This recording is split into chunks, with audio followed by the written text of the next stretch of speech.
Good afternoon, everyone. Happy Sunday and happy Father's Day for people for whom it does apply here on the Sit Rep podcast and in our community. Happy Father's Day to all the fathers out there. I know there's a lot of them out there. So this is our second time attempting to stream today. Our first one didn't go so well. Actually, this one kind of got off to a rough start as well. It just isn't my day, I guess.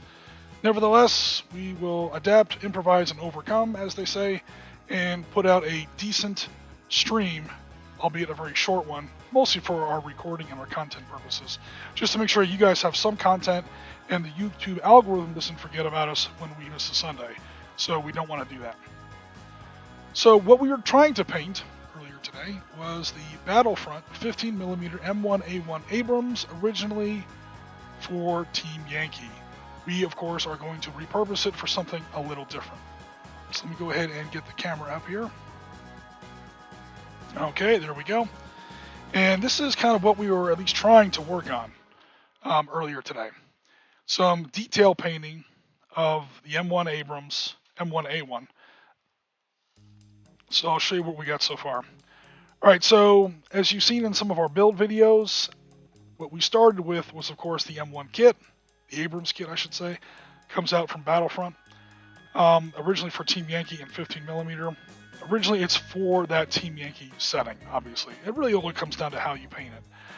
The tanks in the novel in the novel Team Yankee are the M1. They do not have the upgraded 120mm originally German RH-120. It's the M256 when built under American license. I believe General Dynamics Land Division was building it for a while. I don't actually know who builds it now. Anyway, I decided to go with the M1A1 because, let's face it, the M1 that you see in the novel, Team Yankee, doesn't get used very much. I think most of the battalions in Germany had them for a year at the most, a couple years tops. They were very, very quickly pulled out of the line and upgraded with the new M1A1, or I should say to the M1A1, again with that RH-120/M256 120mm smoothbore as we see here. I chose to do it that way because that's the kind of M1 tank that actually saw combat in history. I hate to break it to everybody, Team Yankee didn't really happen. Desert Storm and Operation Iraqi Freedom did happen, and that's where you actually saw the M1 in combat, and by then they were all definitely updated with the new 120mm smoothbore. So the great thing about the kit, Battlefront does a great job with the kit, is that it gives you plenty of options. I think you can build like 3 different options of the M1 in the kit with the pieces they give you. So I went with the M1A1. Super, super simple. Okay. So I primed them black. You can see a little bit of the priming underneath there. I then went back with the airbrush and did some 2 coats of base color. That's the sand on top and a little bit of that brown you can see underneath. That's to give it that, driving through the mud, especially Iraqi Freedom. Iraqi Freedom, there was a fair amount of mud. 1991 Gulf War, there was a fair amount of mud. Everyone thinks the desert is totally dry. Not really. February 91, January of 91, February of 91, it got a little nasty. It definitely was cold, I can tell you that. And it got a little sloppy in some parts of the battlefield. So you do see some of this mud sort of splashed up. I'm not going to say it ever rained, but you do see some mud and you do see some damp areas, some salt marshes that these guys had to go through. So I did want to put a little bit of that on there. That was pretty much it for airbrushing. Then I went back and I did some brush work for some block colors, namely the tracks, of course, the weapons, and the antenna. That's all a very, very dark gray. It might look black on camera. It's not. It's a dark gray. And we'll go into the reasons for that in just a second. Also, this little spare road wheel up here was painted kind of a black. So no worries there. Then came yesterday. So I don't think it's going to be terribly easy to tell here. I'll try to play with the focus of the camera here just a bit. Give me one. Oh, sorry about that, guys. Give me 1 second here to play with the focus. Okay, so I don't know how apparent it is on camera. I can see it a little bit on my replay, so hopefully you guys can too. What we're looking at here is what the tank was originally colored and what it's colored now. I did, I think, what's called a filter wash, where you pretty much paint the entire tank with extremely thin wash to shift its color very subtly. So it was like this. I wanted it like that. What's the big deal? What's the big difference? I wanted it to match with stuff that I already had built. So this is my M1A1 for the Marines. As you can see here, I do have some hue problems. Unfortunately, I can't repaint these ERA panels because they're paper and cardboard effectively. So now I just kind of have to deal with it. I didn't want that to happen again with my Abrams, and I wanted the Abrams to match color-wise with my M60s. So as you can see, if I went with what was originally there inside the turret ring, it wouldn't really have matched. So I wanted to make that change. That was a fair amount of work, getting the filter wash to come on there just right. Okay, no worries there. So I got that done. Then came the real hard part yesterday, about 5 hours worth, pin washing. So pin washing is when, again, you always do a wash, and what you're looking for, obviously, you guys already know all this, is you're trying to get darker paint in all of the recesses to make the model's details stand out a good bit more. On the M1A1s, I've built a lot of M1s over my time. In 20 millimeter, I think this is the first time I really tried it in 15. It is not easy. M1s, for all the respect I have for people who do the 4-colored German 5th Corps, 7th Corps, kind of NATO camouflage scheme, I know that's really hard. I've done something similar here with my T80s. It came out okay. This is only 3 colors, not 4 colors, so it's not exactly the same thing. Obviously, the base color here is a lot easier. It's literally 1 color, but I want to see someone try this pin washing. Seriously. Especially on the M1. The M1 has all these long, straight panel lines that are not easy to do with like Vallejo wash, or really any kind of wash. It took me about an hour per tank to get any kind of a decent wash on here. The M1 is just designed in a certain way where it's very, very unforgiving, especially when it's in this light desert sort of color scheme. If I was doing a darker green color scheme like you see with the 4-color camouflage, it would be a lot easier. So one way or the other, it's going to be tough to do an M1. M1 is a surprisingly difficult vehicle to paint just because of the way it's shaped. A lot of open flat panels. Your washes can go wrong with horrific speed. It's happened to me before. If you are not mortally careful with your wash on an M1 Abrams, these big flat ammo panels, engine deck, this glacis you could play a soccer game on, your tank is going to look like it just drove through a mud bath, which is fine if that's what you're going for. Camouflage scheme can cover that up very nicely. Here on an open sand yellow desert, there's nowhere to hide. Your pin wash has to be perfect. It's not always easy. Again, it took me about an hour per tank yesterday, and I got 5 of them here. Let's give me a moment to adjust my focus again. All right. So what I was working on today was some detail painting. So let me break out the guy that got the extra treatment. Here we go. All right, so here's where we wound up at the end of today's earlier stream, which again did not go so hot for a whole bunch of reasons. I went ahead and deleted it because it's not something that we need to have up for the SitRep podcast. It just wasn't a good day on the stream, so I pulled it down and I thought I would put up something very quick again today. All right, again, pin washing, all the stuff we already talked about. It's just this tank isn't the same as these other 4 tanks. It's just this one has a commander and some other details I will show you here in just a second. Okay, so the first thing we did was some of the stowage. So hopefully that stowage is visible there. We went with a dark green, actually a very pale green, not really dark, just desaturated. Went over it again with a wash, and a sand dry brush to make it look like this guy has been driving around the desert for the last couple of weeks. Sand and dust and everything else gets kicked up and it settles back on the tank and sort of sits on his ammo crates there. Same with his jerry can of probably not fuel. An M1 tank probably burns that much fuel just turning its engine over. This might be water for the radiator, who knows what. So no worries there. Okay, what we also did was a little bit of work on the gunnery sights.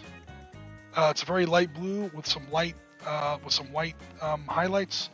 We worked on some headlights, light gray with a white highlight to kind of give it a glossy faux gloss look, kind of is what I'm talking about there. And then we did the crew serve. Oh, real quick before I got off the hull there, we did some reversing lights.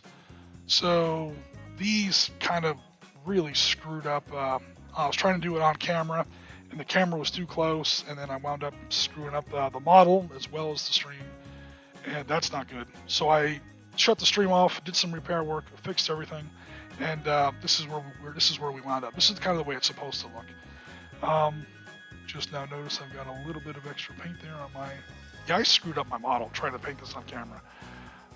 If you guys don't really appreciate these hobby streams, I won't do them because they're actually really difficult and they damage my models, to be perfectly honest.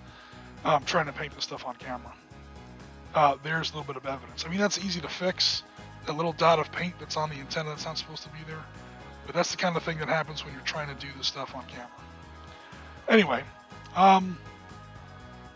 what we wound up with here is a light pink, mixed red and white, got a little bit of a pink there, and then put a dot of white on there, just straight out white, and that makes it look like a tail light that's turned on, so no worries there. And then the last couple things we did were the crew serve weapons, light gray, a dark gray, hit with a pretty heavy wash to bring those recesses in, and then dry brushed afterwards with one of my secret weapons, so to speak. I don't know if you guys use something similar. I use interference blue, and what this does is, especially if you're very, very judicious with the dry brushing, it gives it that gunmetal look that we see here. Now it's showing up really bright on camera. I have a lot of light blasting on this table to kind of bring out the details as best I can. It doesn't quite look as light. I'm looking at the TV and I'm looking at the model. It looks a little bit more muted in real life. This looks a little garish here on camera, but trust me, it looks a little bit better in real life. And then we did some chocolate chip camouflage, which, yes, you can do, sort of. This was a fair amount of work to get to look right. It's really just a balance of 4 colors and where you put the 4 colors and how you overlap them. It's literally a series of dots because, of course, it's a 50mm miniature, and if you try to paint to scale actual 1991 era, what they call chocolate chip desert camouflage, of course, that's not his real name. You're going to drive yourself crazy. So here we just did it with a series of dots. I've done it before on some other models. I'm just pretty much trying to do the same thing again. And once you get the secret of it, it's actually pretty easy. We also had a little bit of repair work because some things went wrong on stream. And yeah, other than that, that was pretty much where we wound up. So, I also did these mud flaps. During the original stream, I painted these a dull green just for color. That's not historically or technically accurate. I decided to stick with the girl that brought me, so to speak. I'm going to stick with historical accuracy. And I went back and I did them the very dark gray. So that's this tank at its current state. The next stage of the project is going to be to bring the other. Let me get my. And again, I had the focus dialogue up the whole time. Whatever. I literally do not have the hang of these hobby streams. Okay, anyway. The next step is to bring these other 4 tanks up to the same stage as this one here. It won't be that hard because there's not a commander. Pretty much the crew served weapons are going to be the biggest challenge. Headlights, taillights, mud flaps, and a few other small details. Gunnery sights, and that'll be fine. And after that, it's going to be markings. These tanks are actually starting to round the bend here as far as getting close to being done. Next comes markings. I am probably going to look up Ghost Troop of 2nd Armored Cavalry Regiment. That's McMaster's company, or I should say task force, team, really. Ghost Troop. That's McMaster's unit, I'll say it that way. At the Battle of 73 Easton. I'll probably use that unit as an example for my sort of starting point. I'm not really going for Ghost Troop, but I want to get a Gulf War specific, or even Iraqi Freedom sort of a specific look to the markings. The markings are a little mysterious. I don't want to say mysterious. What's the right word here? They're not obvious. It's not like a German tank, where it's, oh, there's a big German cross on it, and then there's a 3-digit tactical number on there. The first digit is the company, the second digit is the platoon, the third digit is the individual tank. It's not that obvious for American tanks. You have these little chevrons, and those chevrons point a certain way depending on what platoon they're in. There's a fair amount of detail, and it's not really obvious depending on what unit you're going for. So I'm going to go for Ghost Troop because, number one, I know it's very famous. It's probably the most famous single unit of the Gulf War, followed closely perhaps by Marine Corps Task Force Ripper, but Ghost Troop is probably the most famous. So Ghost Troop, 2nd Armored Cavalry Regiment, I'll use them. Clearly these are Army vehicles, not Marine Corps vehicles. Even though I have some Mark 19s on the turret roofs, it's fine. I don't know if that'll ever come into gameplay. I don't even know what game I would use these for, but who knows. But because that unit is so famous, there's going to be tons of documentation, tons of photos. Everything's going to have been fact-checked to hell and gone. It's going to be pretty easy to come up with a nice, reliable source for the exact Army markings that we would want to have on our tank. Because, again, the tank is so clean in its lines and so basic in its color scheme. The mud on the bottom is really the only real color on the whole model. Except for like reversing lights, the commander's uniform, I mean, not very much. The interferon blue on the top, or the interference blue on the crew served weapons, maybe some stowage. There's not a lot of color here to work with. So the markings are going to be really, really important. The markings are really what's going to either sell it or sink it as far as the final result. So I want to make sure I get those right. Those are the plans for the next stage. And of course, we have to have plenty of Bradleys. So these Bradleys are not nearly as far along. Bradleys are also a very important Army vehicle, not Marine Corps vehicle. Army vehicle for the Gulf War, and also for Iraqi freedom, which is again what I'm going for. So these Bradleys are also going to get chewed on in the weeks to come. I'm not entirely happy with where the filter left them as far as their color. They don't quite match my Marine Corps Force or my Abrams at the moment. They match each other, and honestly, that's fine enough for me. I don't know if I want to put another coat of wash on them. I'm just going to leave them alone, I think, the way they are. So, again, the tracks are done, but that's about it. I'm going to come back and do everything else. Commanders, secondary weapons. There's not really any stowage on here. And some other little details as I can find it. The mud flaps, of course, are going to have to get done. These Bradleys, I don't think I'm going to pin wash these Bradleys. Well, I'll pin wash them, but I won't do it quite as fastidiously as I did these Abrams, because the lines are not nearly as long and unbroken. This model, as you can see, let me go ahead and zoom in a little bit.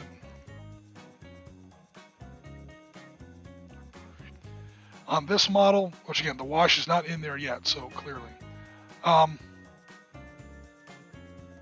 Yeah, the wash is really going to sink into those recesses a lot better. This is going to be a much more forgiving vehicle when it comes to pin wash. So I'll probably do this pin wash in a little bit more of the traditional style. Get some ochre, probably, thin it down, and pin wash the vehicle. But not literally draw the lines on there like I had to do with these Abrams. And that will wrap us up for a sort of a combined mechanized U.S. Armor Force. for 1991 and 2003, which is again kind of what I'm going for here. I've already got a bunch of infantry.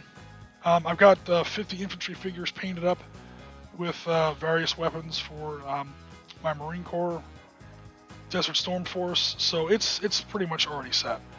In fact, let me go ahead and grab a few of them here, just for comparison. Yeah, they're already pretty much done. Again, they're all painted in sort of. Let me zoom in here.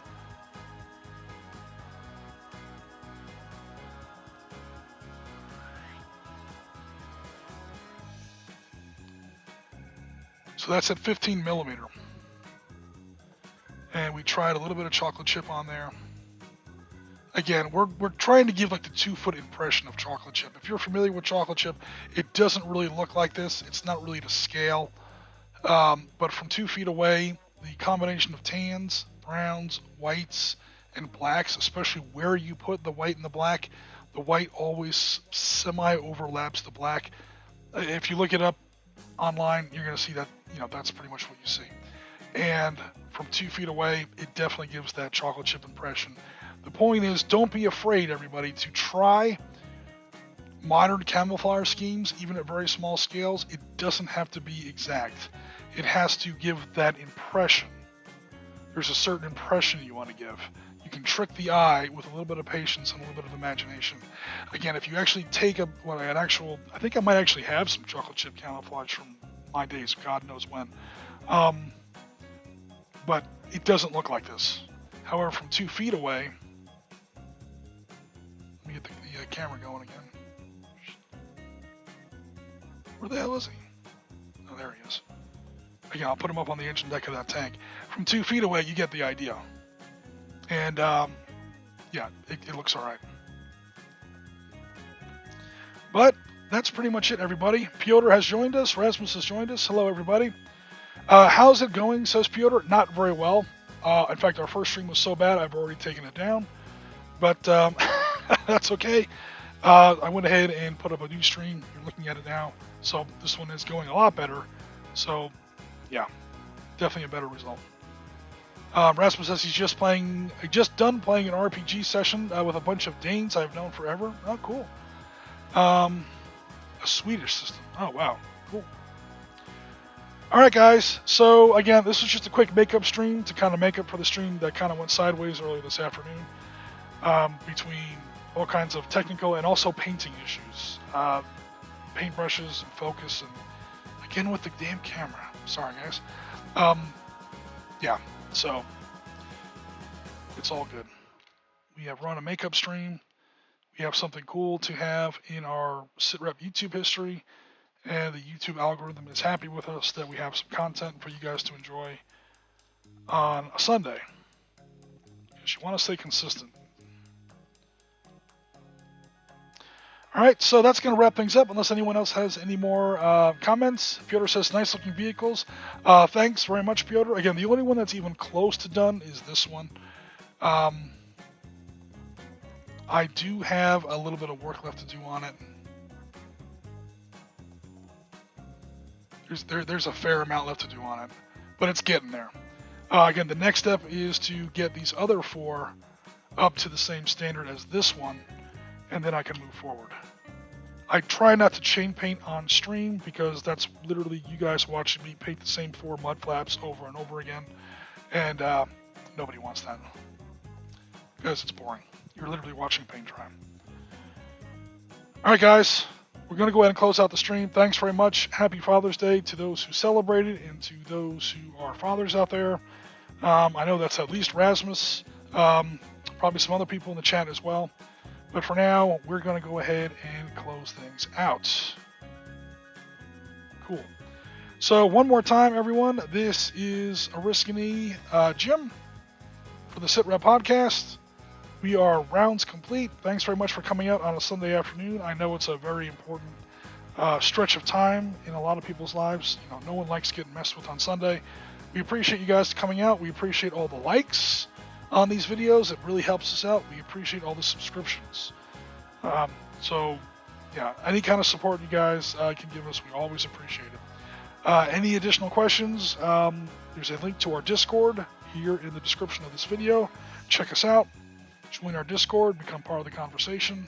The community is really, actually becoming pretty active over there in Discord. I'm very pleased with how we're doing on Discord.